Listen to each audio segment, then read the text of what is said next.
Assalamualaikum warahmatullahi wabarakatuh. Perkenalkan, nama saya Andi Maria Masra dengan NIM 23650037. Saya dari kelas A, Prodi Teknik Informatika. Di sini saya akan mereview mata kuliah Cybercrime dan Cyberclaw melalui 3 kasus.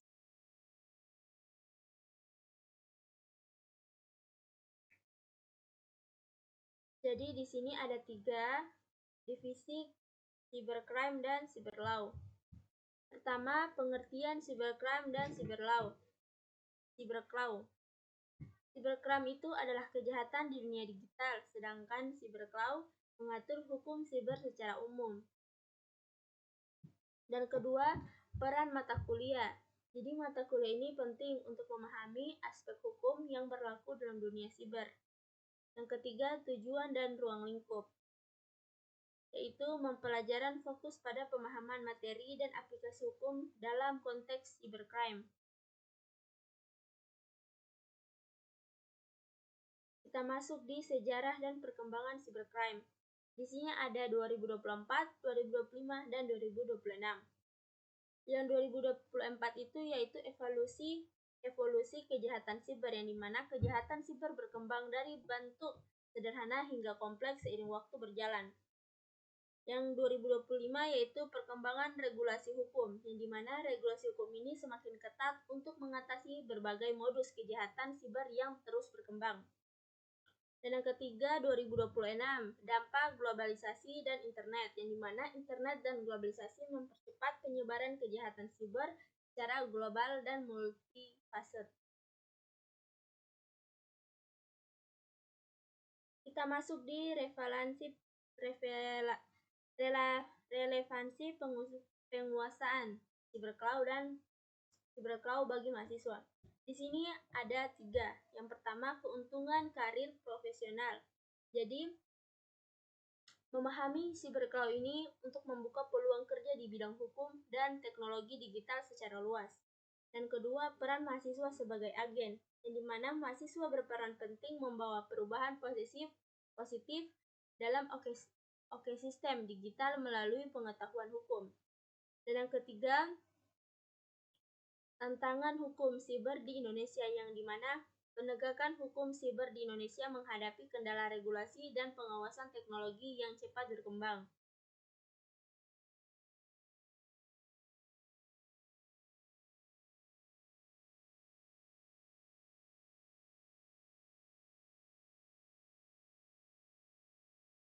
Kita masuk di kasus pertama, yaitu penipuan online atau phishing.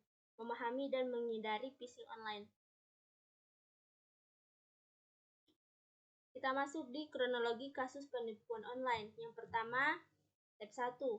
Awal modus operasi, yang dimana pelaku mengirim email palsu untuk memancing korban memberikan data pribadi. Kita masuk di step 2, yang dimana proses kejahatan, yaitu data korban digunakan untuk mencuri akses akun dan melakukan penipuan. Dan yang ketiga, step 3, tindakan korban dan penanganan, yaitu korban melaporkan kejadian dan polisi melakukan penyelidikan hukum. Kita masuk di analisis aspek cybercrime pada kasus. Di sini ada 3. Yang pertama, jenis kejahatan dan unsur pidana, yaitu penipuan online dengan metode phishing melibatkan pencurian data pribadi korban. Dan yang kedua, teknologi yang dimanfaatkan pelaku, yaitu pelaku memanfaatkan email palsu dan situs web tiruan untuk menipu korban. Dan ketiga, faktor pendukung dan penghambat penegakan hukum, yang dimana kurangnya bukti digital dan keterbatasan hukum memperlambat proses penegakan.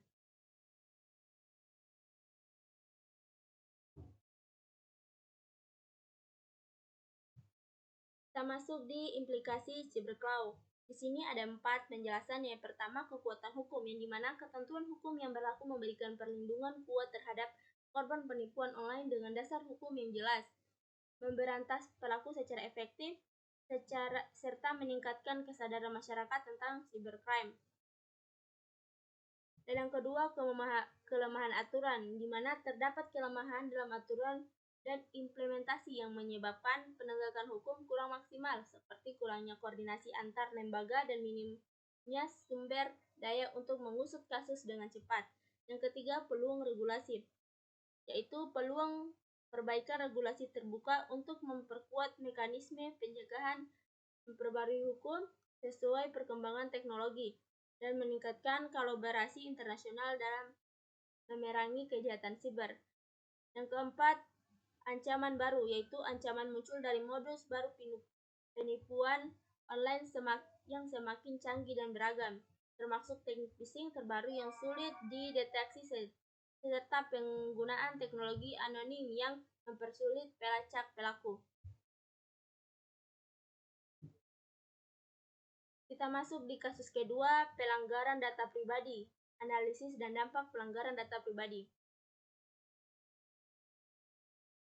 Yang pertama, ringkasan kasus pelanggaran data. Di sini ada 4 penjelasan, yaitu jenis data bocor, yang dimana data pribadi seperti identitas dan informasi sensitif pengguna yang terekspos luas.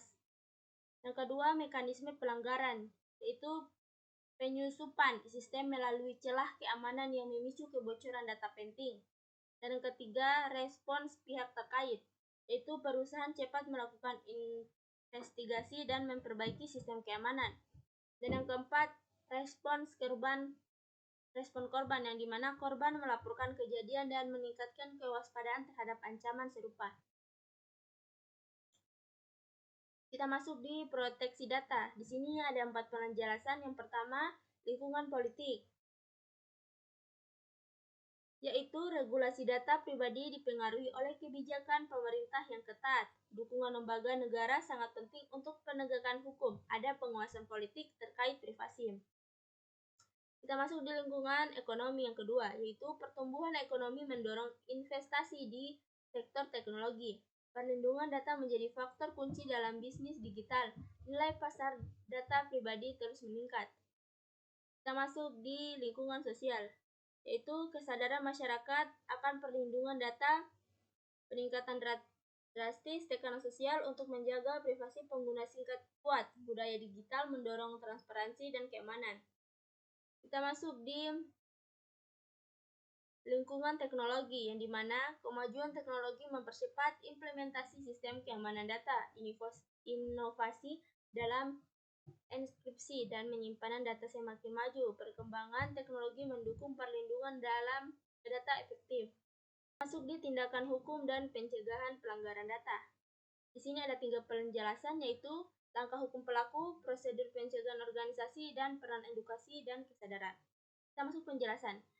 Langkah hukum pelaku, yaitu pelaku dijerat dengan Undang-Undang Perlindungan Data Pribadi dan dikenai sanksi pidana sesuai aturan berlaku. Yang kedua, prosedur pencegahan organisasi, di mana organisasi penerapan kebijakan keamanan data dan sistem proteksi untuk mencegah akses ilegal.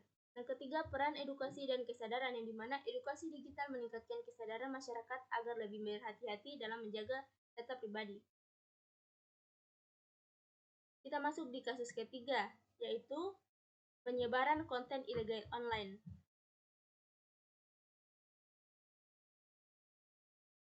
Di sini gambaran kasus penyebaran konten ilegal, yaitu jenis konten dan dampak sosial. Yang kedua, platform yang digunakan. Yang ketiga, relasi masyarakat dan aparat. Yang pertama, jenis konten dan dampak sosial, yaitu penyebaran konten ilegal seperti ujaran kebencian dan pornografi berdampak negatif pada masyarakat. Dan yang kedua, platform yang digunakan, yaitu pelaku menggunakan media sosial dan forum online sebagai sarana penyebaran konten ilegal. Dan yang ketiga, reaksi masyarakat dan aparat. Masyarakat menolak keras dan aparat penegak hukum segera mengambil tindakan hukum tegas.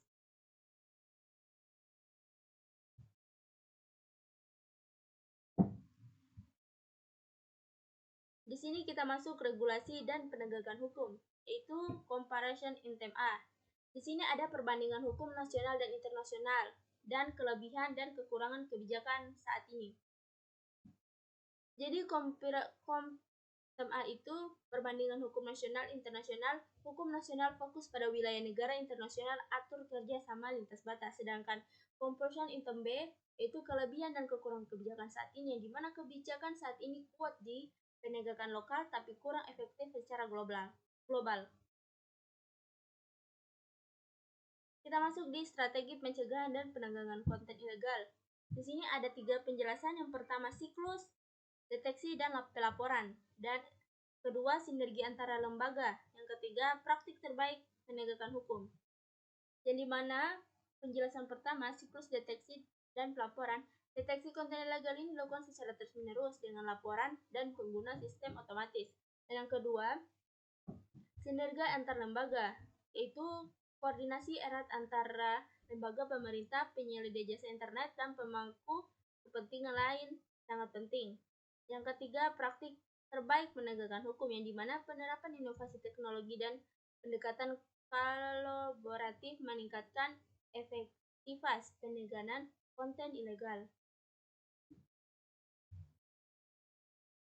Mungkin itu saja yang saya bisa jelaskan. Mohon maaf ada salah kata. Wassalamualaikum warahmatullahi wabarakatuh.